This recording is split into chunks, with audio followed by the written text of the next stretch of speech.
Hey there gamers, welcome back to the Board Game Co channel, and today we have a preview of Age of Bitcoin.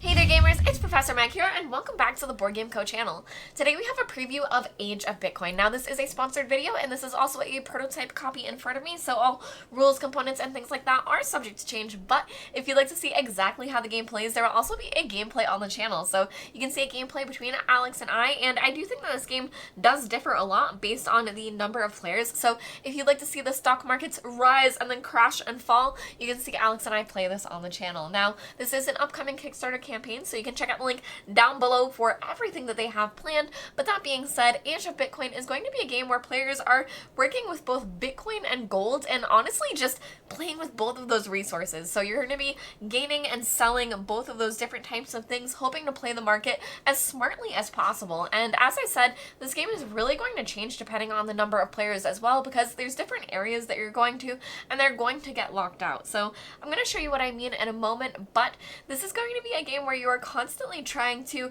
hedge your bets. You're trying to base on what you think is going to happen, and honestly, for all my finance people, I shouldn't say hedge your bets because I don't actually know what that means, but I do know that that's like an actual finance term that has something to do with something about how well you do with money, and this game is all about that.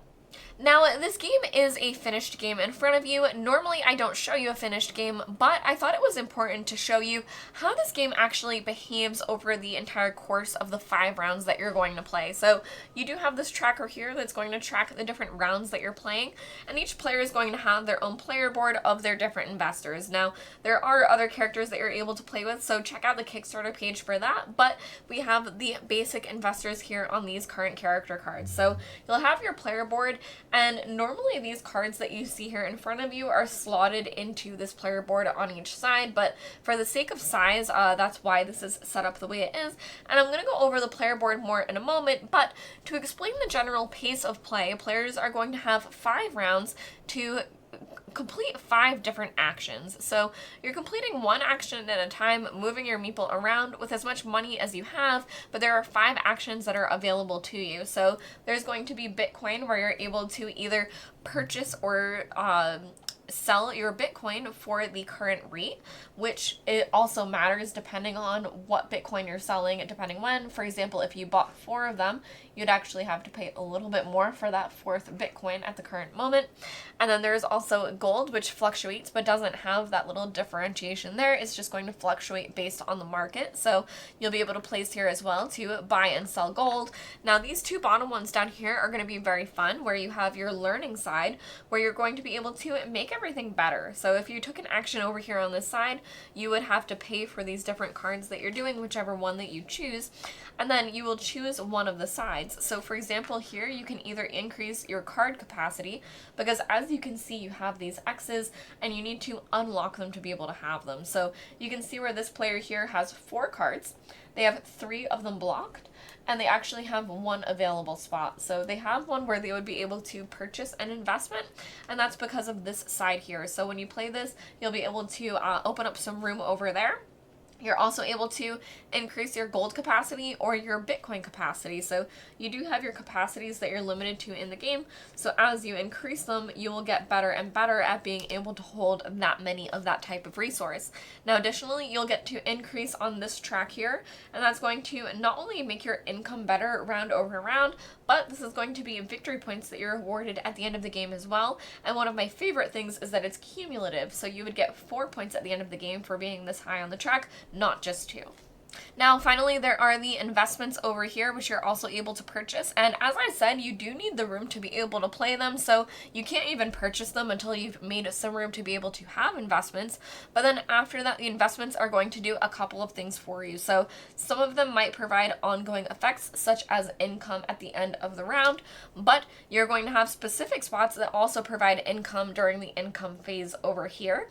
And then you also have the general cost, which is going to be the larger red number, but there's also a smaller red number below that on some of the cards, and that's going to be your maintenance cost when this line is triggered. So I'm going to get into what these FOMO tracks are in a moment, but just know that when this FOMO track is reached, you may have to discard some cards as well.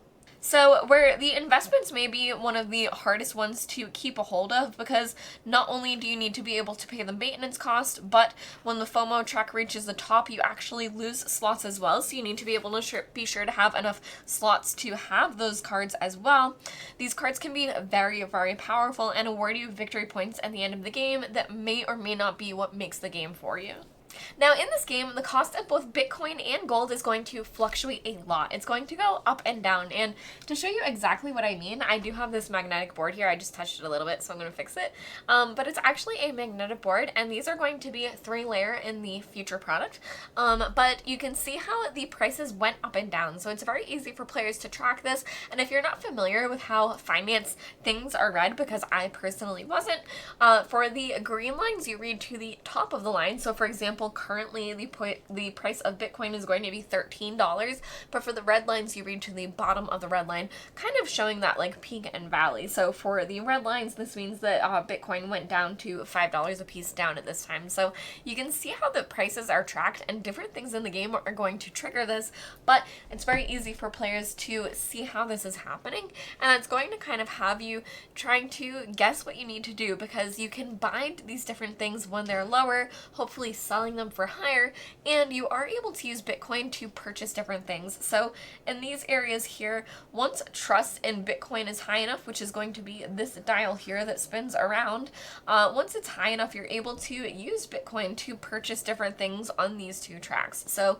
once you're able to do that, it can be very, very strong and very important, the current price of Bitcoin, because then you're not only using your money to do the different actions, but you're using your resources as direct money for those things as well. Now, taking a look at the player board here, as I said, these cards would be slotted on each side, meaning that you have 8 spots available for your different investments, and then you can see your different tracks for how you would track your gold and your Bitcoin, and how you would open up those different slots. Now, down here we also have our player money, and there's also this area here, which as you unlock it, at the end of every round, you're going to, during the income phase, be able to roll to gain a Bitcoin, but you have to roll lower than your current threshold. So you can see where this player may have an easier time doing it, where the only bad die they could roll is a 6, but this player over here, they only upgraded it to the 3, meaning that they would have to roll a 2 or lower to be able to gain a Bitcoin from that.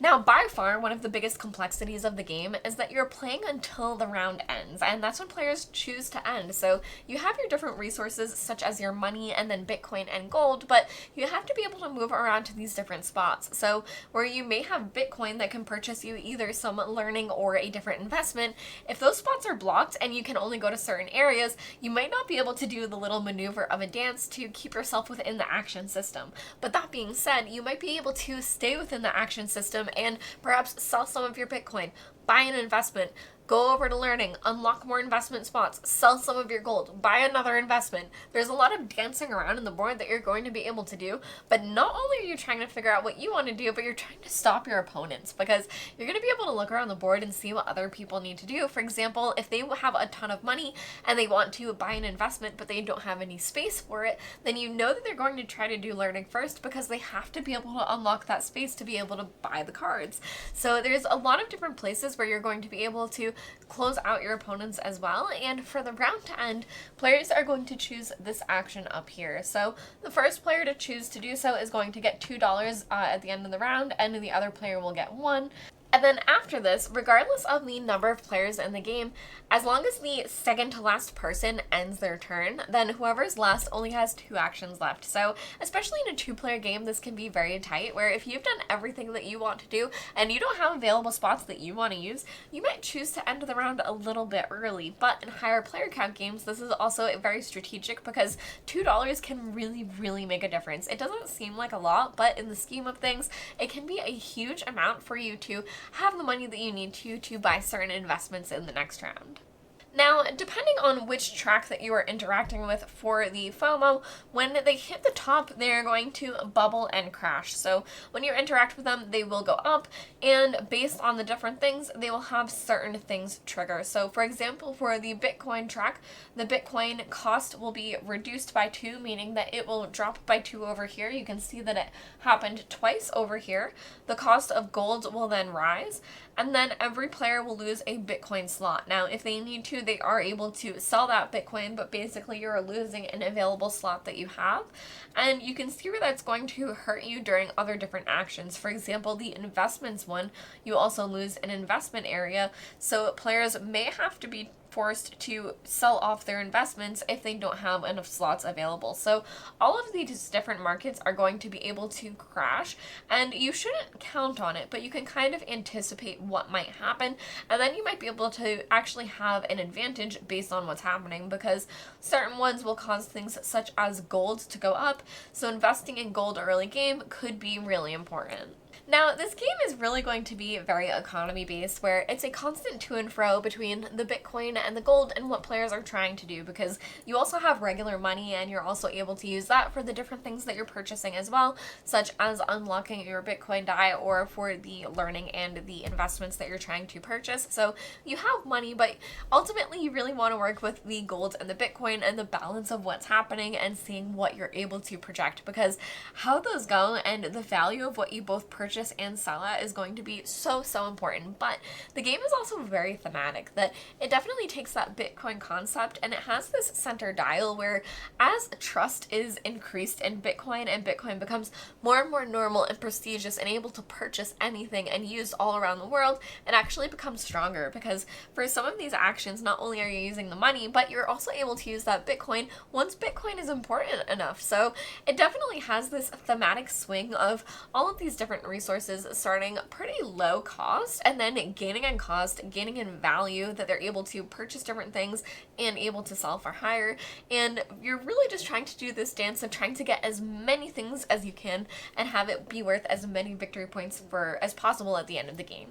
And to go over that for you, here is the endgame scoring track. So you can see that for Bitcoin, depending on that trust that is placed in it, it'll either award 1 or 1.5 victory points at the end of the game.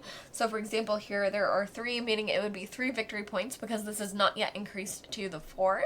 There's also a victory point for every gold, a victory point for every $20 that you've been able to have at the end of the game, 1 if you're able to get your Bitcoin die to the max, and then you also get victory points for the cards for the investments that you have made.